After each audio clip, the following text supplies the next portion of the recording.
Buenas tardes a todos y a todas. Vamos a iniciar esta charla de introducción a la infraestructura, que es una temática muy relacionada con las instalaciones que vamos a ver en el curso. Como ustedes van a trabajar en la primera parte del año en La Plata, en la ciudad de La Plata y alrededores, vamos a caracterizar esta zona y vamos a decir que es una ciudad que está a 11 más o menos kilómetros del Río de la Plata, en una latitud aproximada de 34 grados, que su clima tiene que ver con la zona bioclimática 3B, templada, según las normas IRA 11603, que tiene influencia de vientos predominantes del noreste-sudeste, que son los del río, que su orografía es una suave aterrazamiento hacia el río, pero es de poca pendiente, que su hidrografía nos indica que es una ciudad cursada por muchos arroyos que tiene justamente pendiente hacia el río y que está influenciada fundamentalmente por la cuenca del arroyo El Gato, o del Gato, que es el más importante, es una gran cuenca de 12.000 hectáreas y 25 kilómetros de largo, que es la que más la influencia como situación, digamos, hidrográfica. También decir que la ciudad de La Plata ha sido en el siglo XIX una ciudad planificada, fundada en 1882, con principios higienicistas, vanguardistas, que mereció el primer premio en urbanismo en la Feria Internacional de 1889 en París, que fue una ciudad que contó como única en América Latina con alumbrado público desde el inicio, desagües cloacales y pluviales, pero por separado, algo que no era común, y además una distribución de espacios verdes en su cuadrícula que permite que cada 6 cuadras en cualquier dirección haya una plaza o un parque, y un cinturón hortícola que la rodeaba, ¿sí?, para suministrarle justamente productos para su consumo.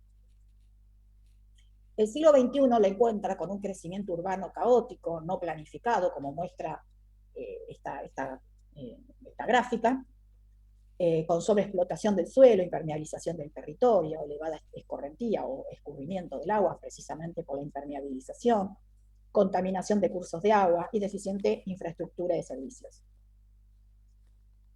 La sobreexplotación tiene que ver, como dijimos, con el descontrolado crecimiento y la impermeabilización, y también con la impermeabilización de todo el cinturón verde, dado que el 76% de su superficie está bajo cubierta de invernáculos, cubiertas de polietileno. La contaminación es porque las plantas de tratamiento que no tienen un buen funcionamiento y son deficientes, no tratan todos los efluentes cloacales como correspondería, y estos contaminan el río, y además la deficiencia en su infraestructura se basa en que los arroyos que mostramos en las imágenes anteriores han sido entubados.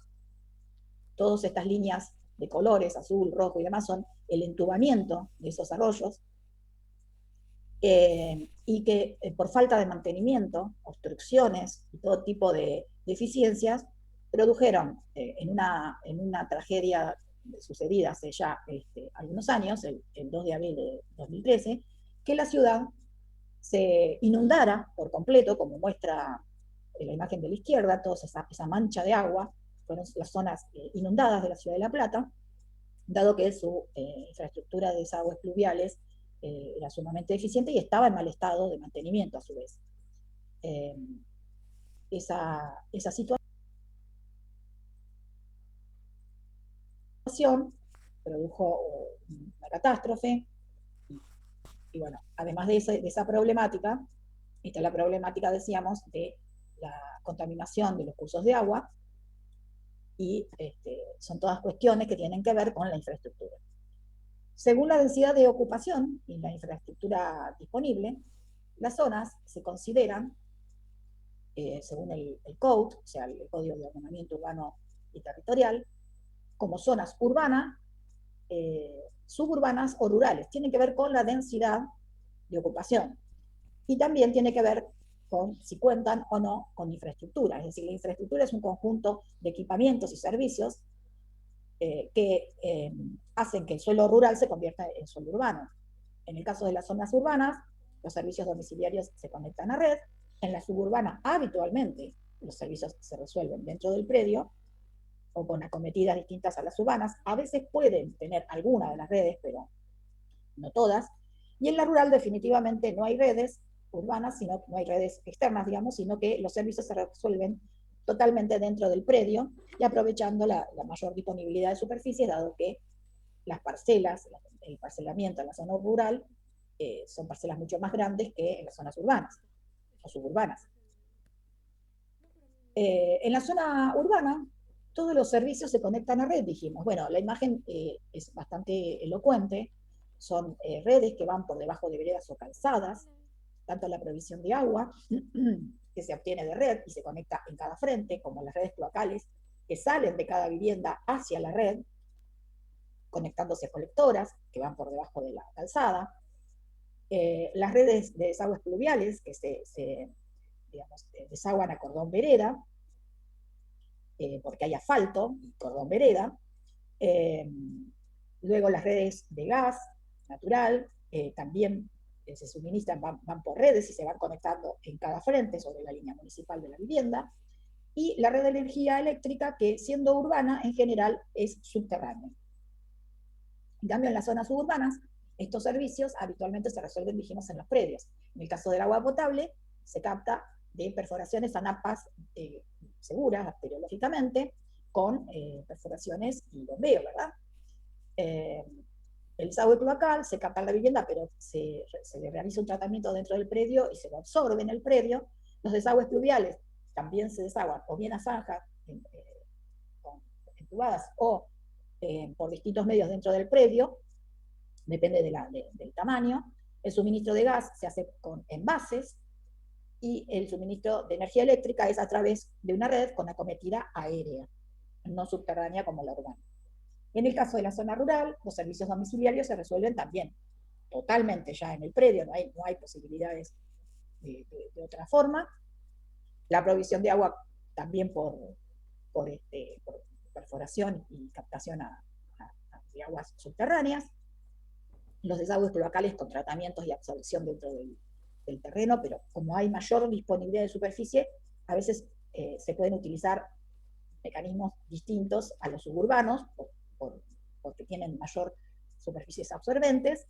El suministro de gas se hace a granel, es decir, con envases, como los que se muestran en esta figura, que son fijos, son envases más grandes, y lo que se hace es no recambiar el envase, como en el caso de la zona suburbana, que se cambia un envase vacío por uno lleno, sino que en este caso el envase siempre es el mismo y lo que se hace es recargar a través de un camión que va hasta la zona el fluido dentro del, o sea, se repone el fluido dentro del envase. Y en el caso del suministro eléctrico, bueno, salvo que haya electrificación rural, que es a pedido del propietario, una red exclusiva para ese predio. Si no es así, bueno, con sistemas autónomos como grupos electrógenos o paneles fotovoltaicos. Bueno, hasta aquí un paneo general de cómo se conectan en cada zona con las redes o la inexistencia de las mismas. Ahora vamos a ver cada uno de las instalaciones con más detalle. En el caso de saneamiento, que saneamiento implica y tiene que ver con no solo provisión de agua potable, también con desagües cloacales y pluviales.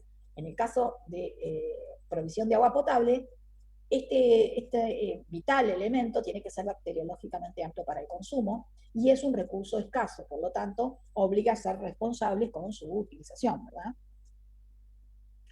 En La Plata, digamos desde la fundación hasta más o menos la década del 50, el agua se suministraba con perforaciones al acuífero Puelche, pero a partir de la década del 50 se construyó la planta potabilizadora que permite tomar agua del río de la Plata y potabilizarla para que sea apta para el consumo.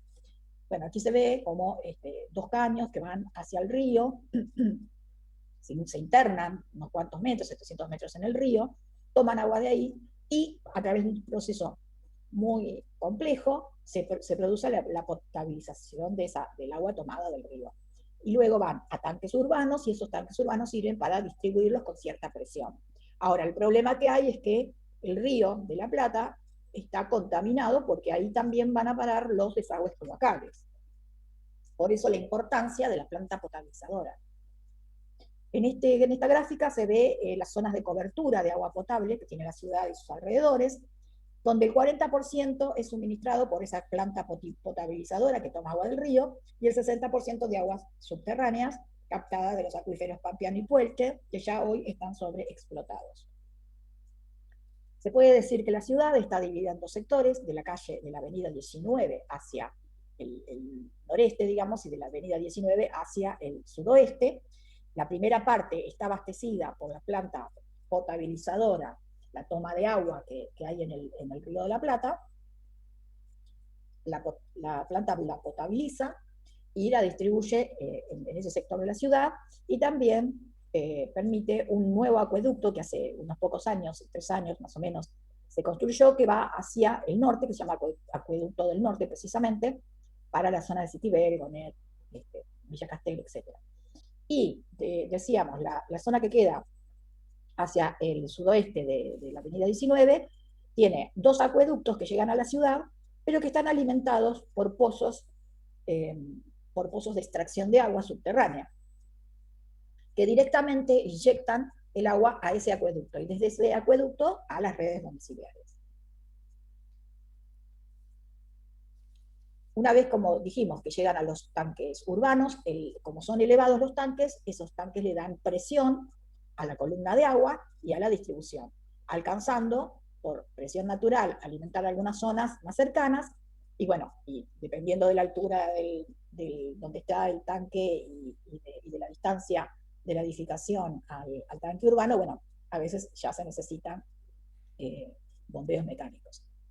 En el caso de los pozos de extracción, estas perforaciones, que son importantes, directamente inyectan a la red el agua, y desde la red a la distribución domiciliaria. Esto es una imagen de cómo es toda esa red que pasa por todas las veredas de todas las manzanas, y se van conectando a los frentes a través de una conexión. Ustedes verán una cajita que la hace la empresa prestataria, en este caso, en esta zona es APSA, donde tiene, bueno, una cédula de conexión, una llave maestra, un medidor, y está cercano a la línea municipal de cada frente.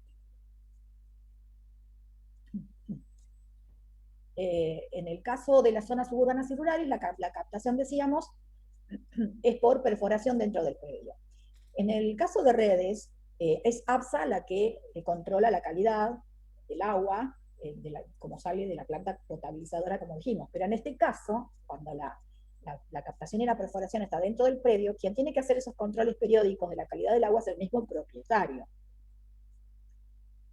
El agua entonces se extrae con bombas sumergibles, y como estas, y lo que se hace es, bueno, conducirla a un tanque, de ahí la distribución interior. Por supuesto que cualquiera de estos destinos también se pueden reutilizar aguas de lluvia, llamadas también aguas blancas, para algún destino, incluso con el tratamiento adecuado también se lo puede consumir. La sobreexplotación que dijimos de los pozos y la contaminación que hay en las napas trae la depresión de la napa, o sea, cada vez hay que ir digamos, a mayor profundidad para obtener agua. Además, tienen elevados contenidos de sustancias que son nocivas, cada vez más. Se produce en algunos sectores la salinización de esas aguas, porque esa succión permanente ha desplazado hacia el centro de la ciudad un frente salino desde la zona costera, y en algunos lugares el agua subterránea está a poca profundidad, con lo que produce, digamos, con todos los problemas que eso produce. La mayor cantidad de aguas subterráneas son las captadas por estos bombeos, y un mínimo porcentaje son ya perforaciones domiciliarias que un propietario hace en su propio predio, pero la mayor cantidad se inyecta a la red y se distribuye. El problema principal es la contaminación, ¿sí? Que a veces alcanza concentraciones superiores a las admitidas de nitratos, y eso además tiene la contra de que es el agua que se utiliza también en el cinturón verde, ¿no?, para riego, además del consumo. Dijimos que saneamiento también eran desagües cloacales. Son efluentes muy contaminantes, los desagües cloacales, que deben tratarse, y que esto debe ser así para evitar enfermedades en la población. Las aguas que producen, digamos, desagües en las viviendas, que son aguas provenientes de la limpieza, el aseo personal, etcétera, que se llaman aguas grises, y luego la materia orgánica y la materia fecal producida por las instalaciones sanitarias, y son llamadas aguas negras, porque, bueno, obviamente tienen un alto contenido de contaminantes. Estas aguas negras y estas aguas grises van a llegar a su destino final a través de un sistema dinámico, que es el que corresponde a las zonas urbanas, o un sistema estático, que es el que corresponde a la suburbana y rural. En la zona urbana, el sistema dinámico, bueno, tiene que ver con redes de colectoras, ¿sí? Esta es la cobertura que tiene hasta la actualidad de este sistema, la ciudad y sus alrededores. Son redes colectoras principales a la cual acometen, digamos, o se conectan los frentes de las viviendas. Estas redes colectoras van por debajo de la calzada, con cañerías importantes, que luego, pasando por cada cuadra, la vivienda se conecta a esa colectora. Es una colectora que, a su vez, debe tener accesos para poder controlarla y mantenerla, y además para ventilarse a través de estos accesos, y que va todo esto por separado con el agua de lluvia. Ven que en este gráfico se muestra claramente que una cosa es el desagüe cloacal que va a la colectora, y otro es el desagüe pluvial que va a ir a cordón vereda, o al cordón vereda, y luego a su destino final. En la ciudad de La Plata, la colectora máxima tiene un recorrido que viene desde la zona, digamos, del lateral de sudoeste, ingresa a la ciudad, hace un recorrido que la atraviesa completamente, y luego va hacia el Río de la Plata, pasando por una planta de tratamiento que está en Berisso, y luego hay otra colectora, digamos, principal, que es la que va a la planta de tratamiento de Ringueret, del Arroyo del Gato, que toma más la parte norte de la ciudad. A esta colectora se van conectando cañerías secundarias, y a esas cañerías secundarias todos los frentes de las casas. Esta es digamos, la colectora máxima, la principal, pero luego por cada calzada, digamos, por cada calle, por debajo, hay también colectoras que tienen la posibilidad de conectar los desagües de cada vivienda, de cada frente, de menor diámetro, hasta llegar a esta colectora máxima, que es la que va a la planta de tratamiento y al destino final, que es el río. Bueno, aquí se puede ver cómo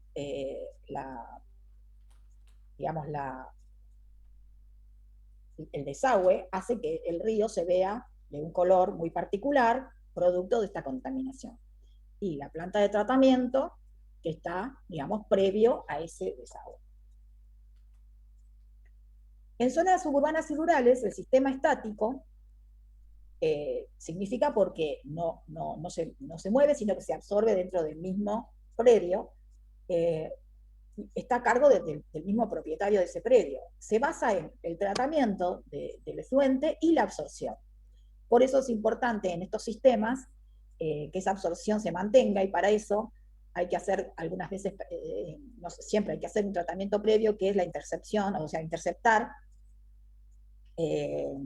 las grasas que se puedan producir en esos desagües por el producto de la cocina o de jabones. Se intercepta con un interceptor de grasas, precisamente porque si no se perdería la absorción. Todo esto lo van a ver en detalle cuando aborden la instalación en el curso. En el caso decíamos, de las zonas rurales que permiten disponer de mayores superficies, esa absorción posterior al tratamiento correspondiente, ¿no es cierto? El desagüe se trata, distintos.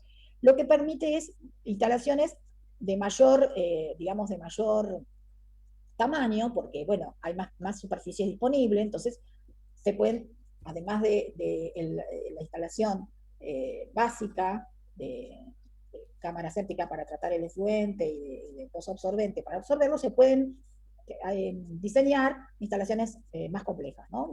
Lechos nitrificantes y algunas otras instalaciones con digestores y otras situaciones, porque se dispone de mayor superficie.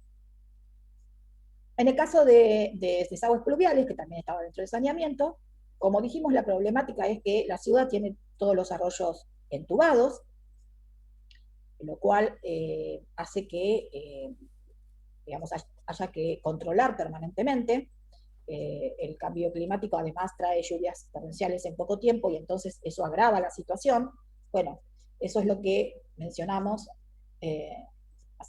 hace unos instantes, que bueno, esta problemática produjo la inundación del 2 de abril, y además la categoría ya de la ciudad está categorizada como ciudad con riesgo hídrico, precisamente porque el hombre en su accionar, en sus acciones que modifican el territorio, las llamadas acciones antrópicas, digamos, ha modificado los naturales escurrimientos, la absorción original, y ha llevado a la ciudad a esta categoría.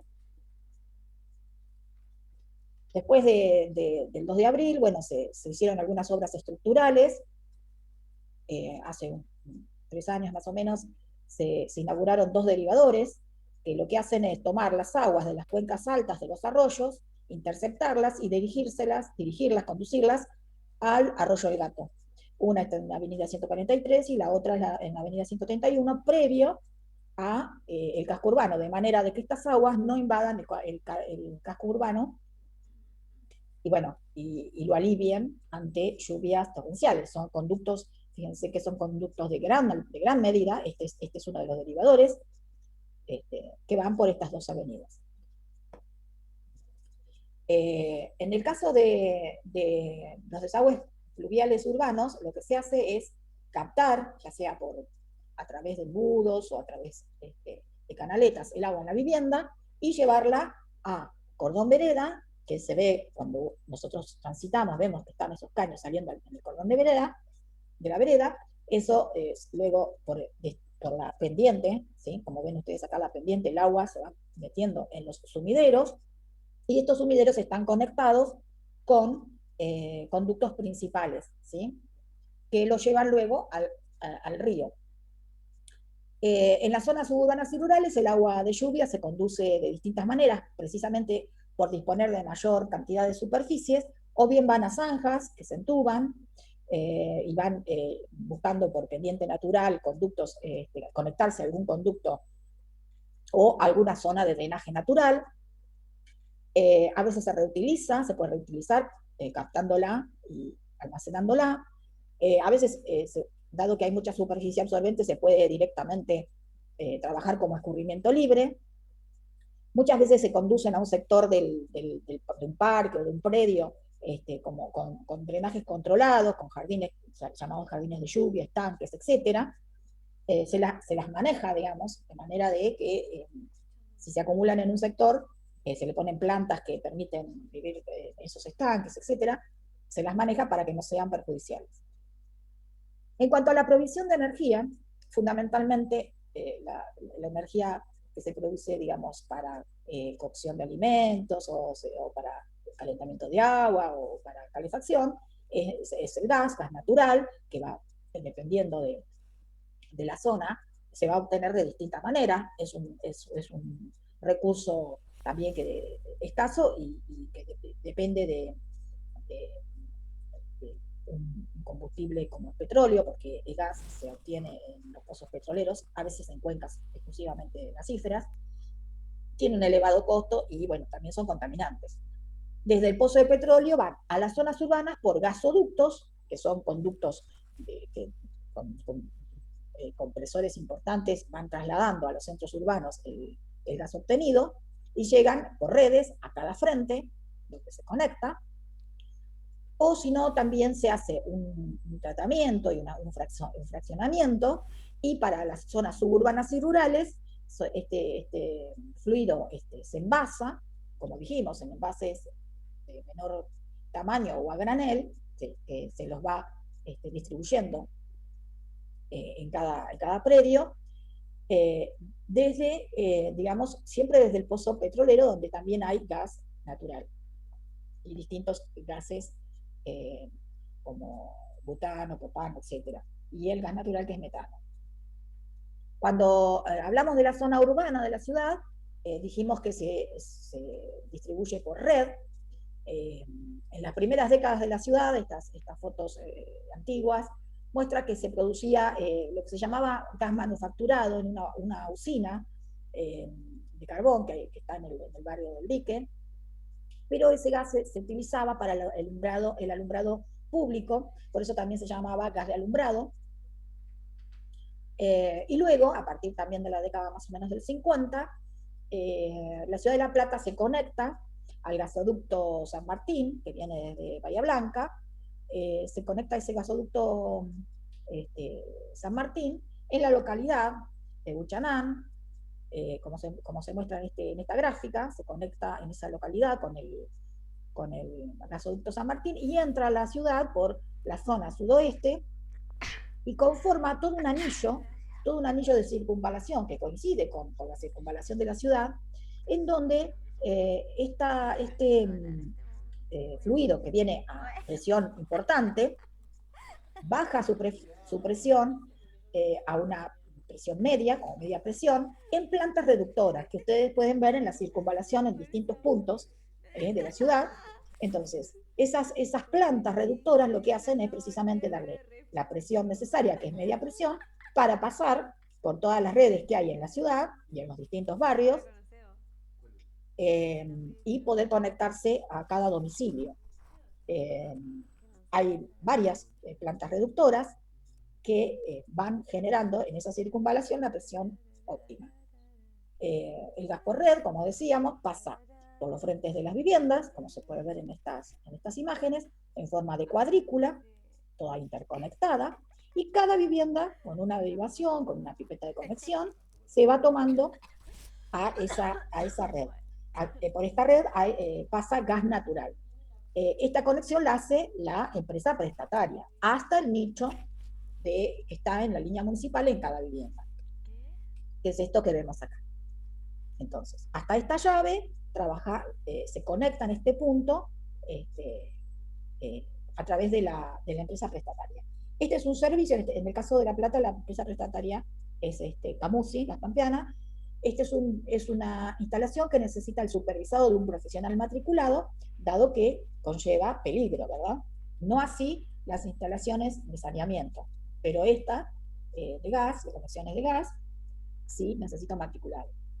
En la zona suburbana dijimos que era por envases, que se recambian, o sea, cuando se vacía un envase, el envase vacío se cambia por uno lleno. Y en el caso de las zonas rurales ya se utilizan, decíamos, gas a granel porque son envases mayores, y lo que se hace es recargarlos periódicamente a través de un camión cisterna. En las zonas rurales tenemos la posibilidad de, además de estos dos sistemas que hablamos recién, de envasado y a granel, algunas otras alternativas que tienen que ver con, por un lado, contar con más espacio, como por ejemplo una instalación de biodigestor para producir biogás, que es gas metano, ¿sí? Que es el mismo gas que va por las redes, el gas metano. En cambio, en el caso de los envases, son otros gases, butano y otros gases. En este caso, lo que se hace por un lado es aprovechar también residuos que se producen en la actividad agrícola o en la actividad rural.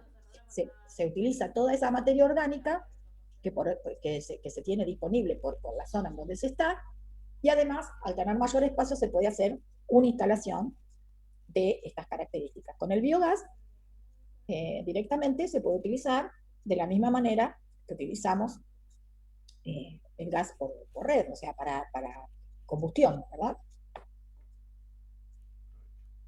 Por último, las instalaciones de energía eléctrica, que por supuesto cubren todas las necesidades de iluminación, electrodomésticos, etcétera, se generan según sea, y se genera y se suministra según sea la zona, ¿sí?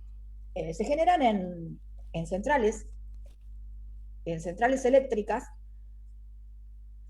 que están distribuidas en distintos lugares en el territorio, ¿sí? Y esas centrales eléctricas lo que hacen es, eh, digamos, distribuir, hacer con alta tensión, o sea, se distribuye a tensiones altas para tener conductores de menor sección, se va distribuyendo, ¿sí? Y va pasando por estaciones donde se le va reduciendo esa tensión, y subestaciones donde a su vez se van reduciendo cada vez más esas tensiones, o a través también de transformadores urbanas que ustedes habrán visto, y esa red se va, digamos, se va adecuando a la tensión de distribución, digamos, por la red urbana, porque en la central eléctrica, lógicamente, esas son líneas de alta tensión las que salen de ahí.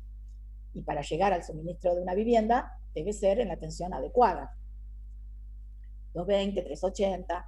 Entonces, todo eso se va haciendo a través de estaciones y subestaciones. Por ejemplo, esta es la subestación que se llama Paz, de la calle 58 y 23, que es la que en este plano se ve en esta zona. En el caso de la ciudad de La Plata, se conecta la ciudad de La Plata al interconectado nacional, que es digamos, que es una red interconectada de todas las centrales eléctricas de distinto origen que tiene el país. Ese interconectado se produce en la estación de Abasto.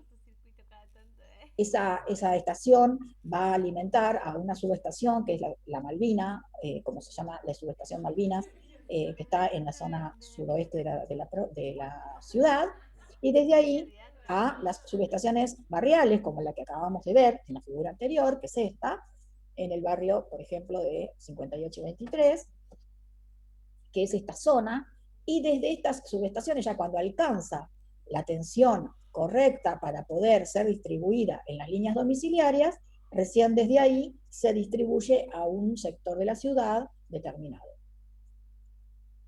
En la zona de Berisso, en la zona de Berisso y Ensenada, en realidad, Ensenada, está la central termoeléctrica que a veces apoya la alimentación de la ciudad, pero que está fundamentalmente este, generando electricidad para la zona norte, la zona de Hudson y la zona metropolitana.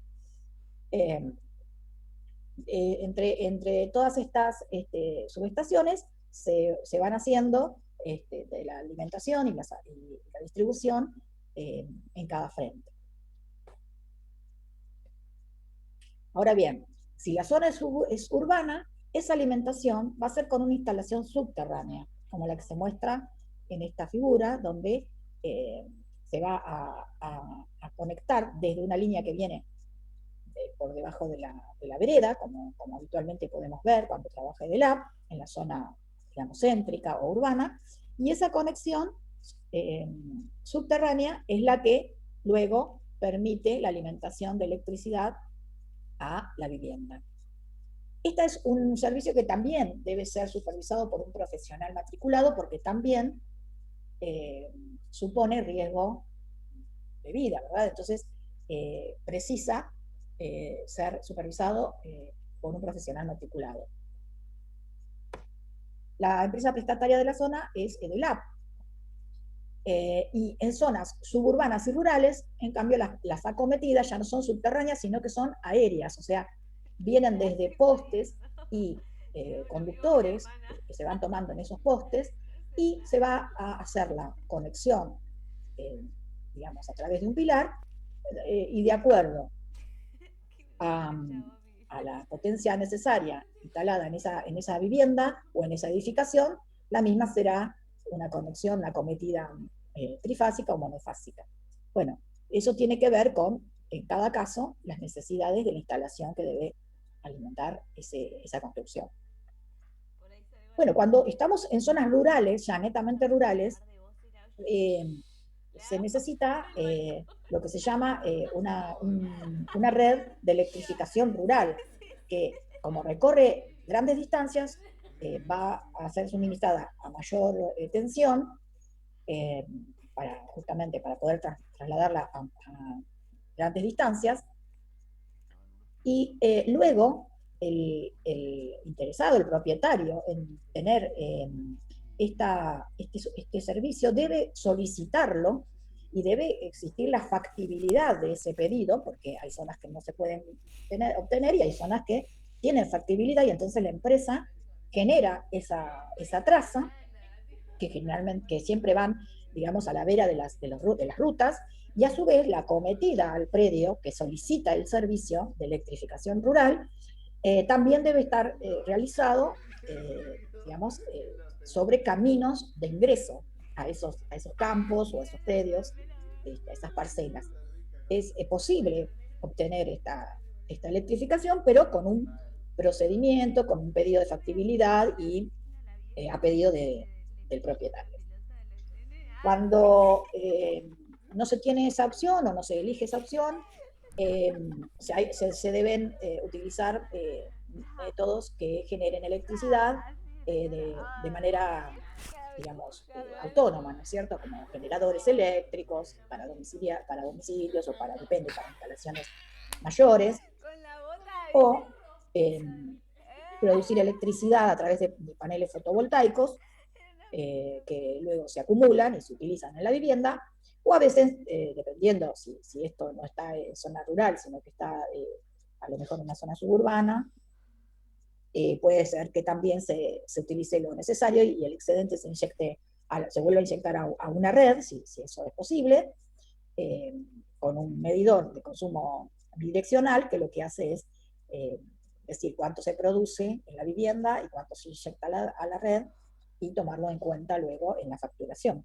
Pero para eso se debe contar con esa red cercana, digamos.